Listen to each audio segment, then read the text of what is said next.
When covering the Mogami class of cruiser, one thing quickly becomes apparent. These ships, as a whole, had some of the worst luck of any single ship class in history.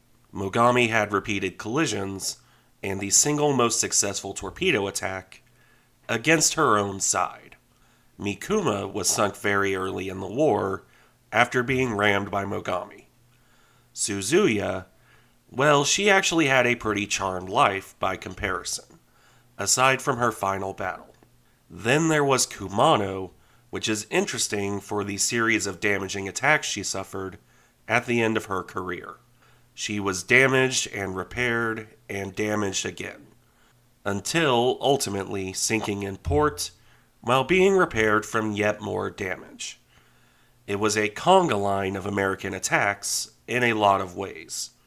When it reaches the point that the enemy reportedly feels sorry for you, well, you know the ship has had a bad time of things.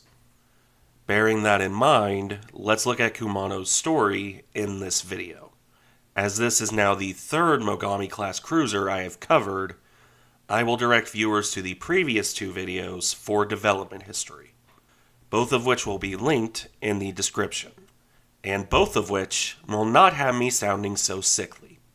For basic technical details, however, Kumano and her sister Suzuya are an upgraded version of the basic Mogami design, not in the sense of radical changes in this case, but more along the lines of necessary improvements. In sea trials and early service, issues cropped up with Mogami and Mikuma.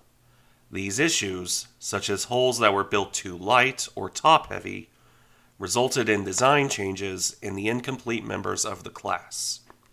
Those changes, ranging from rivets replacing welds to hull bulges, increased displacement and beam. The result would be marginally slower ships, but ones that were far more stable. The same changes were retrofit to the older ships as well.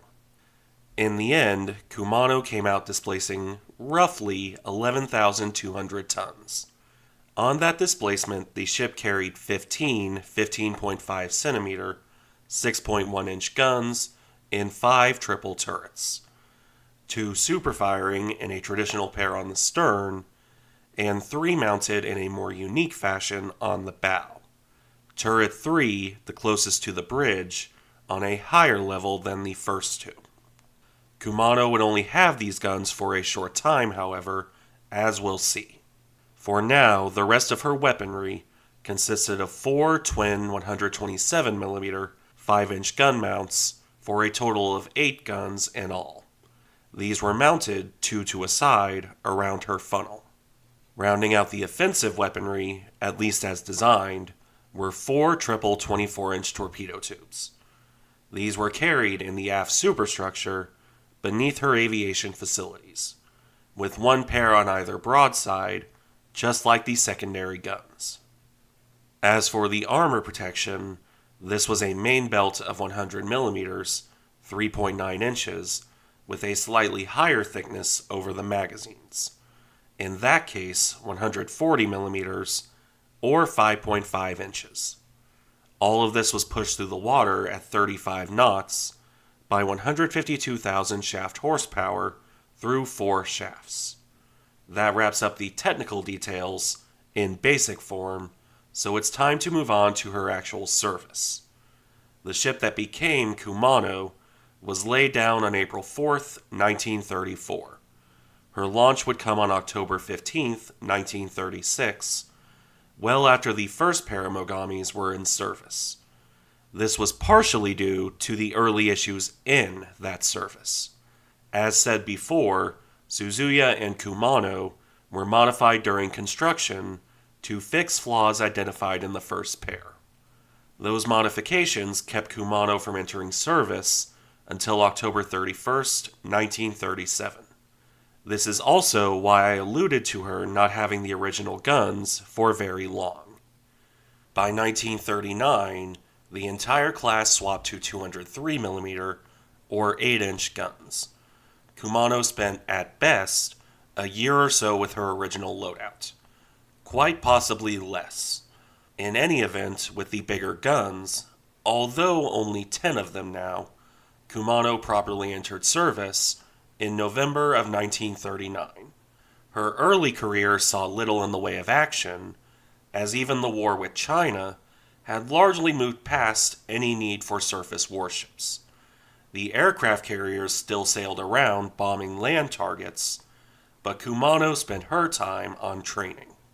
As it stands, the first major excitement came in July of 1941, a couple years later, and only for a certain value of major excitement. The Japanese sent the Mogami class, Kumano included, on an escort mission. Specifically, on July 25th, they set out to escort an army convoy to Saigon. The Japanese were taking control of bases in the south of French Indochina, and this convoy was part of that mission. Kumano and her sisters arrived in Saigon on July 30th, before leaving the very next day. After that, the cruiser returned to Japan for her usual patrol and training duties. This time, however, that would be short-lived. By late November of 1941, Kumano was based out of Hainan Island. Japan had chosen to launch the Pacific War, and Kumano was part of the Southern Thrust.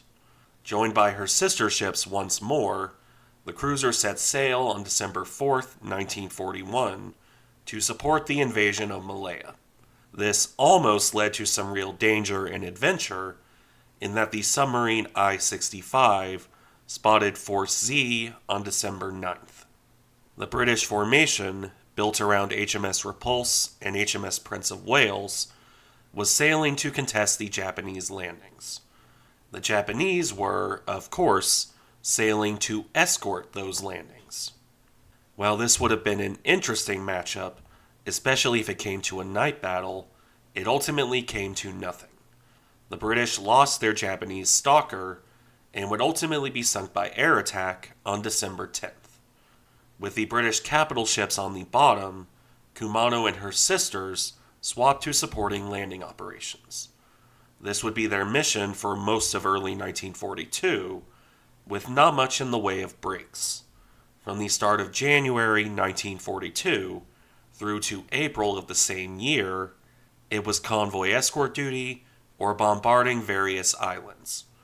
Kind of similar to late war American service history, in a way, when you think about it. That said, there was almost an issue on February 11th when USS Sea Raven intercepted a convoy that was escorted by the Mogami class. The submarine fired a spread of torpedoes at Mogami and Mikuma, but these failed to hit anything. Fairly typical early war American luck right there. After that incident, there is little of note until the Indian Ocean raid in April of 1942. That saw most of Japan's elite aircraft carrier force, the Kido Butai, set out to hit British holdings. They were joined by a powerful surface force built around the Congo class, as well as quite a few cruisers, including the entire Mogami class. In this, Kumano's guns would see their first use against enemy shipping. Alongside her sister Suzuya, Kumano helped sink 5 freighters, mostly British, but also the American steamer Exmoor. This amounted to about 29,000 tons of shipping, although Kumano did not do it alone. Sadly, this will arguably be the most successful moment of her career.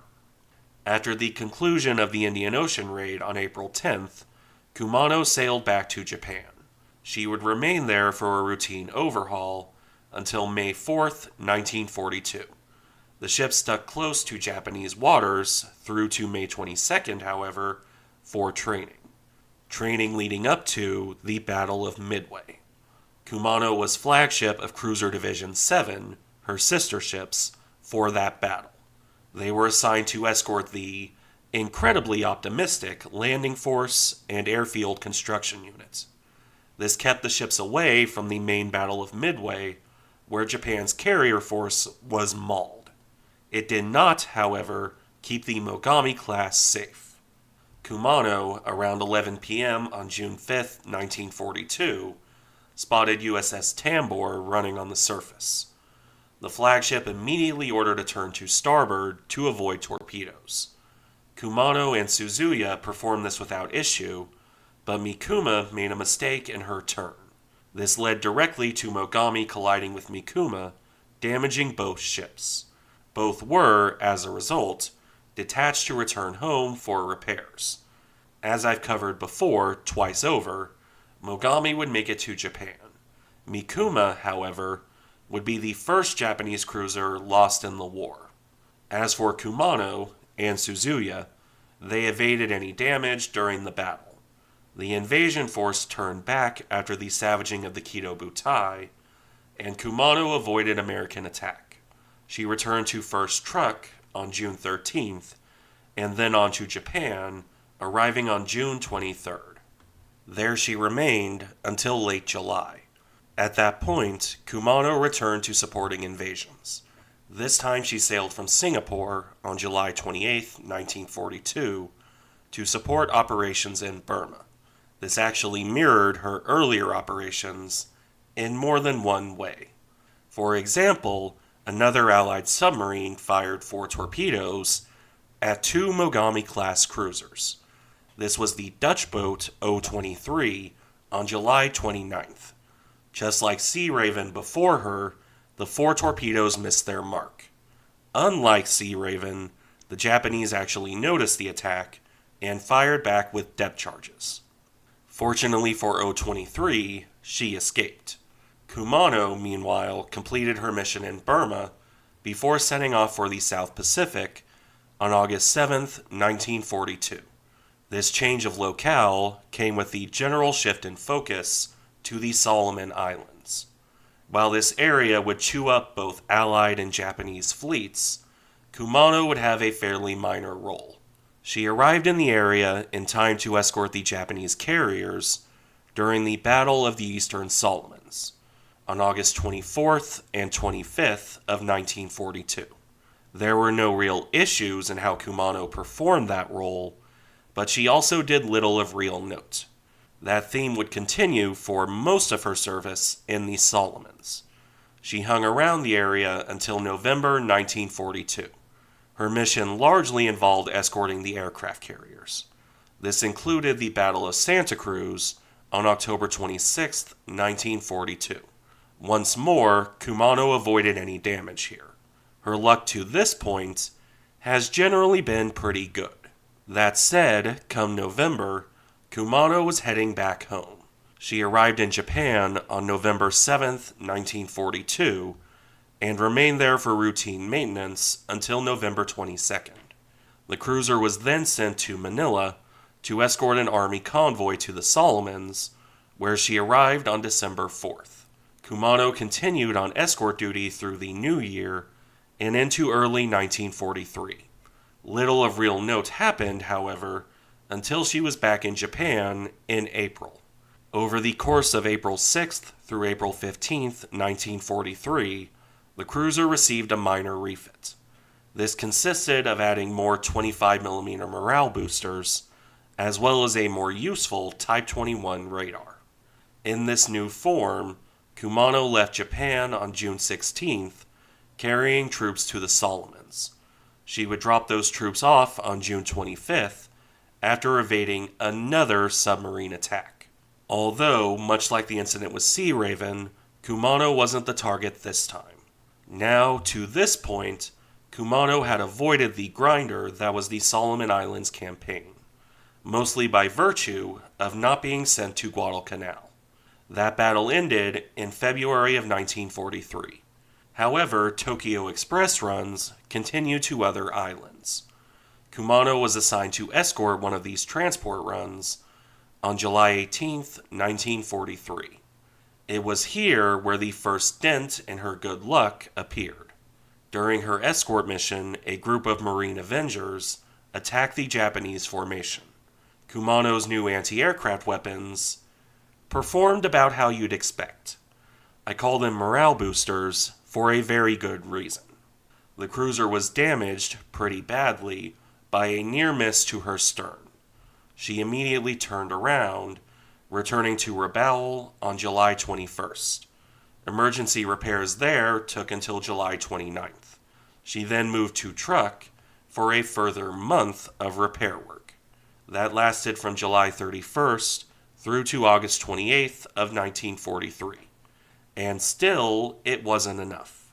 Kumano was sent back to Japan, where she arrived on September 2nd, for 2 further months of repair work, from the start of September through to the end of October.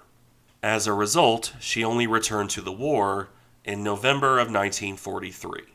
By this point, however, Japan was firmly on the back foot. Kumano spent the remainder of 1943 bouncing between various islands. Nothing of major note happened, and the same would be true for much of 1944. That year did at least begin with some excitement, I suppose. On February 1st, Kumano joined the general exodus of the Japanese Navy from Truk. Japan's Pearl Harbor was a compromise base by that point in the war, and the IJN was very aware of that. Because of this, Kumano would be based out of locations much further from the roving American fleet. First Palau, then Singapore. In point of fact, she remained in the general Singapore area from February of 1944 right through May of the same year. It wouldn't be until June that her next encounter with American forces happened. That was the Battle of the Philippine Sea, or the Marianas Turkey Shoot. As this was primarily an aerial affair, Kumano had little to add to the fighting. Her anti-aircraft guns did the best they could, but it did little to help against the sheer number of American aircraft. If there's any positive to the battle for Kumano, it's that she avoided damage of her own. Unfortunately for the cruiser, this was her last bout of truly good luck. She would spend the rest of 1944, from July through October, on patrol and training, as well as the odd escort mission. The quiet before the storm, if you will, as Japan geared up for their final Hail Mary, the Battle of Leyte Gulf. In late October of 1944, Kumano joined the Center Force for that massive operation. She sailed with Suzuya, while her other surviving sister, Mogami, was with the Southern Force. As a result, the 3 sisters would never again sail together. In any case, the initial action didn't go terribly for Kumano on October 24th. Most of the attention was put on bigger ships, especially the monster super battleships. Kumano was only lightly attacked, and the one bomb to land on her was a dud. That luck would very quickly run out on the following day, October 25th, 1944. The battle off Samar was a mess for everyone involved. The heroic actions of the American defenders, however, bloodied the Japanese. The cruisers, in particular, had a very bad time.